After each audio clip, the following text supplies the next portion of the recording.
जय हिंद दोस्तों।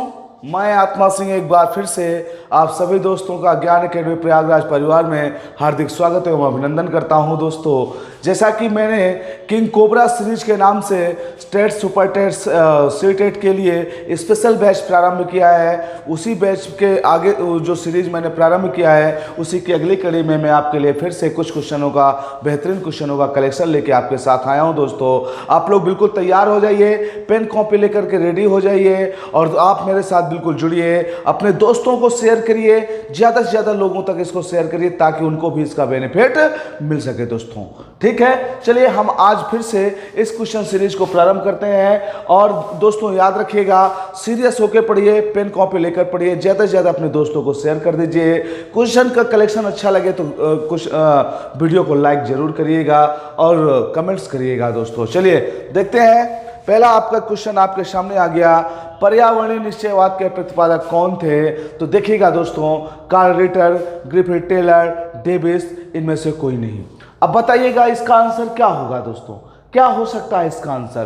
तो देखिएगा इसका आंसर जो होगा वो होगा दोस्तों कार्ल रिटर। एक मिनट दोस्तों, बिल्कुल थोड़ा सा पेशेंस रखिएगा दोस्तों, बिल्कुल।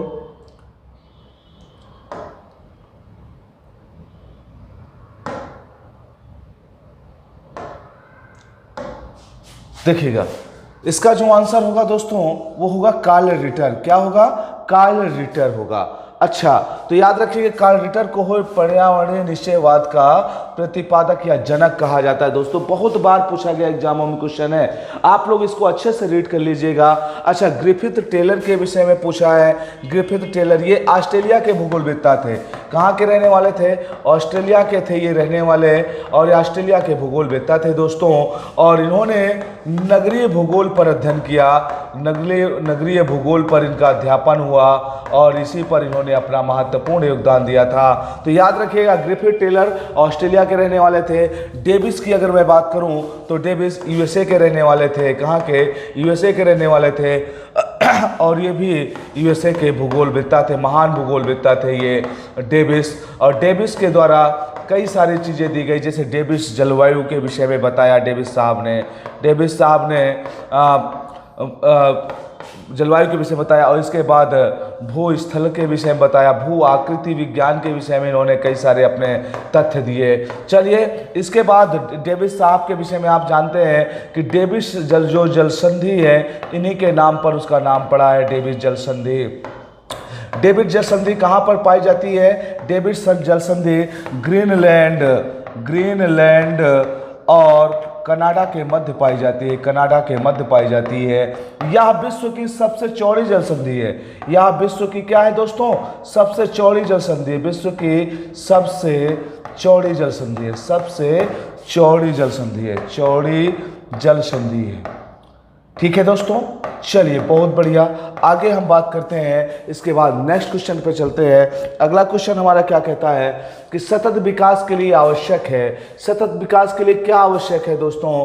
तो देखिएगा, जैव विविधता का संरक्षण, जी हाँ ये भी आवश्यक है। प्रदूषण एवं निरोध एवं नियंत्रण, तो देखिएगा प्रदूषण का निरोध एवं नियंत्रण ये भी जरूरी है। निर्धनता को घटाना ये भी जरूरी है। तो इसका जो आंसर होगा दोस्तों वो क्या हो जाएगा? इसका आंसर होगा डी नंबर।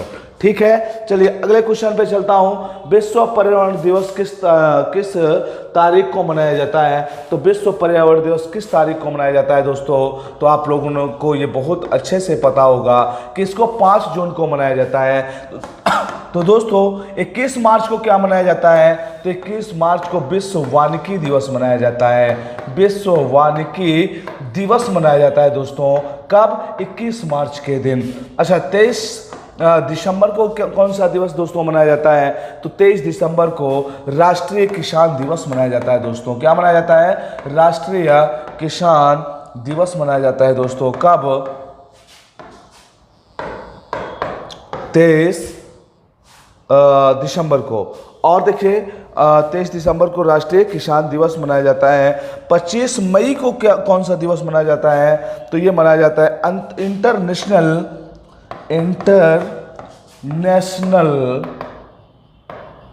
मिसिंग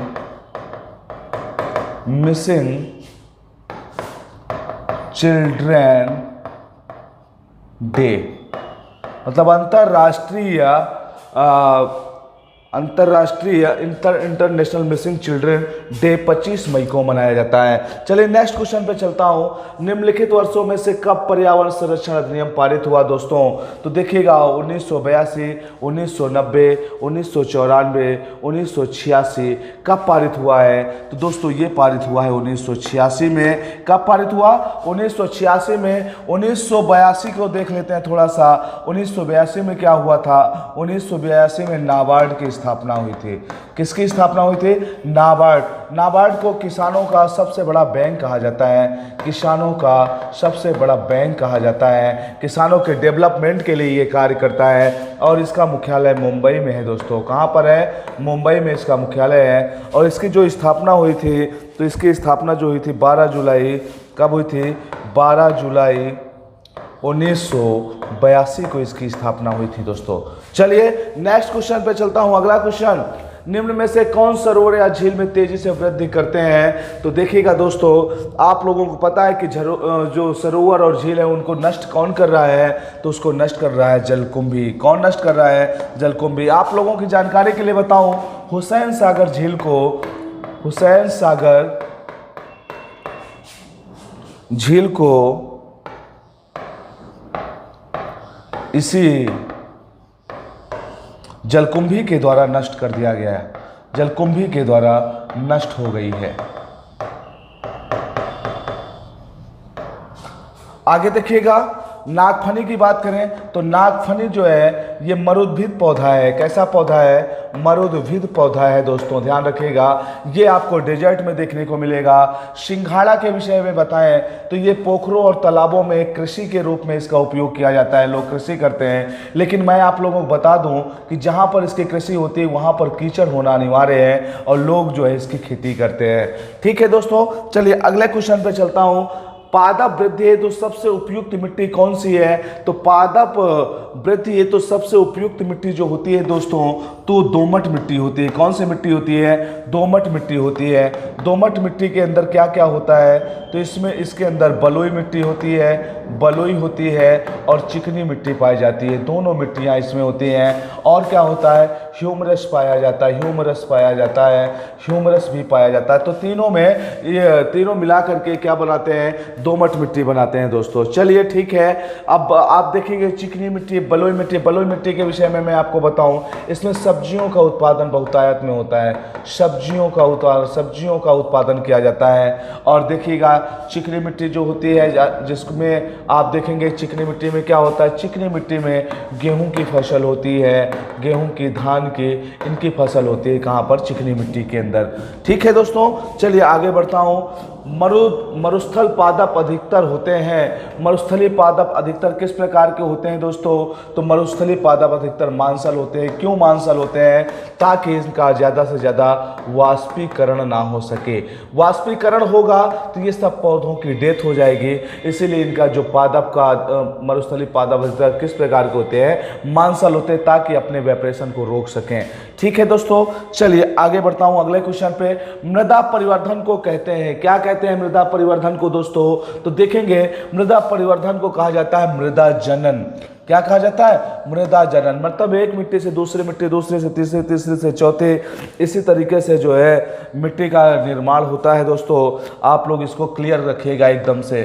ठीक है, इसके बाद अपर्दन। आप लोगों को पता है कि जैसे कोई चट्टानी क्षेत्र है, यहाँ से जो अपर्दित होती है, ये इसमें अपर्दन होता है, जिसमें रासायनिक और भौतिक कारक जिम्मेदार होते हैं। कोई भी पठारी क्षेत्र हो, कोई भी चट्टानी क्षेत्र हो, तो यहाँ से जो ये अपर्दन के द्वारा एक स्थान से दूसरे स्थान पर जाकर मिट्टी जमती है, उसी को हम इरोशन कहते हैं, अपर्दन कहते हैं। ठीक है दोस्तों, चलिए अगला क्वेश्चन देखते हैं। 10% का नियम देने वाले वैज्ञानिक कौन थे? 10% का जो नियम दिया था उसको किसने दिया था दोस्तों? उसको दिया था लिंडेमान महोदय ने। किसने दिया था 10% का नियम? लिंडेमान महोदय ने दिया था। तो हेकेल महोदय ने क्या बताया था? हेकेल महोदय ने इकोलॉजी शब्द दिया था। कौन सा शब्द दिया था? इकोलॉजी शब्द दिया था। तो ये जी टांसले साहब ने क्या दिया था? टांसले साहब ने इकोसिस्टम शब्द दिया था। इकोसिस्टम शब्द दिया था। कौन दिया था? ये दिए थे एजी टांसले श्लेषा। ठीक है दोस्तों, चलिए आगे बढ़ते हैं, आगे देखते हैं पारितंत्र में ऊर्जा का प्राथमिक स्रोत क्या होता है। सब लोगों को पता है पारितंत्र में ऊर्जा का जो प्राथमिक स्रोत होता है वो क्या होता है, सूर्य का प्रकाश होता है। कौन होता है, सूर्य का प्रकाश।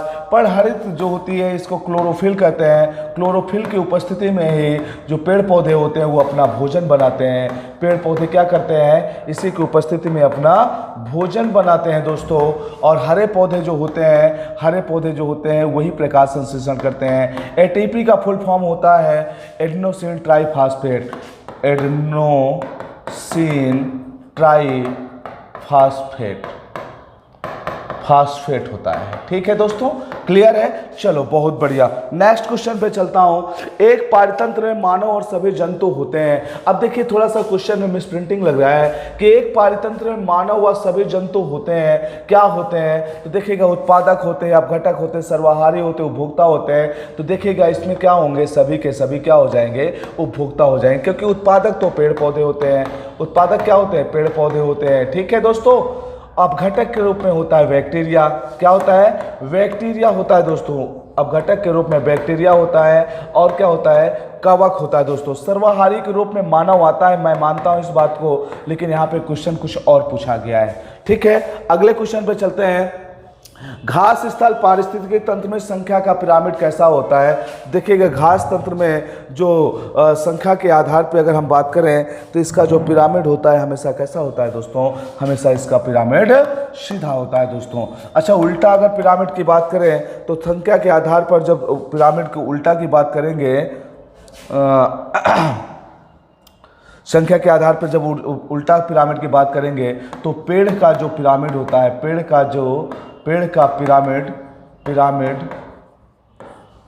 उल्टा होता है। ठीक है दोस्तों, चलिए क्लियर। अगला नेक्स्ट क्वेश्चन चलते हैं। पारितंत्र में बाज का स्थान होता है। अब देखिएगा कोई ये पारितंत्र होता है, ये जैसे पारितंत्र हो गया, यहाँ पर क्या हो गया, मान लेते हैं घास फूस हो गया, यहाँ पर घास फूस हो गया, यहाँ पर घास फूस हो गया। और घास फूस के बाद आप देखेंगे यहाँ पर घास फूस है और दूसरे स्थान पर क्या हो जाता है, जैसे यहाँ पर चिड़िया हो गई।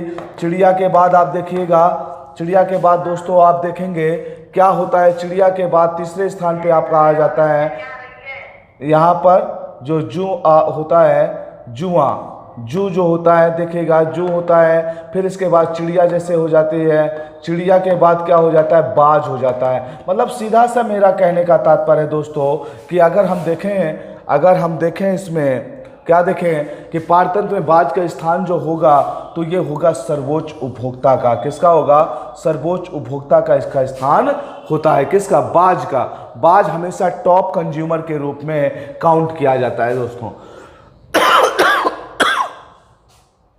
चलिए नेक्स्ट क्वेश्चन।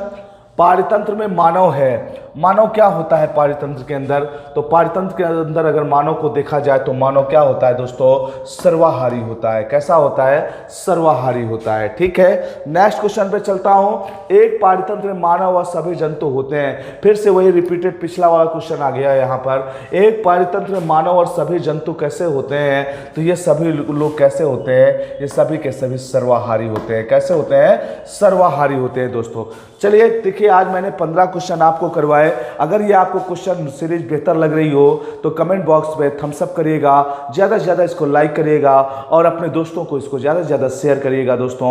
और मैं आपको फिर बता दूं कि अगर ऑफलाइन आप क्लास लेना चाहते हैं तो बैच बिल्कुल प्रारंभ हो चुका है प्रीतम नगर पे, हमारे हेड ऑफिस पर, और जो ब्रांच ऑफिस हमारा झलवा में है, दोनों जगह पर बैच प्रारंभ हो चुके हैं। आप अपना अगर रजिस्ट्रेशन, मतलब आप ऑफलाइन हमसे क्लास करना चाहते हैं तो अपना रजिस्ट्रेशन सुनिश्चित करवा लीजिए और तुरंत आप बैच को ज्वाइन कर लीजिएगा दोस्तों। ठीक है दोस्तों, इसी के साथ आज की क्लास यहीं पे ऑफ करता हूं। फिर नेक्स्ट क्लास में आपके साथ मुलाकात होती है। तब तक के लिए दोस्तों, जय हिंद।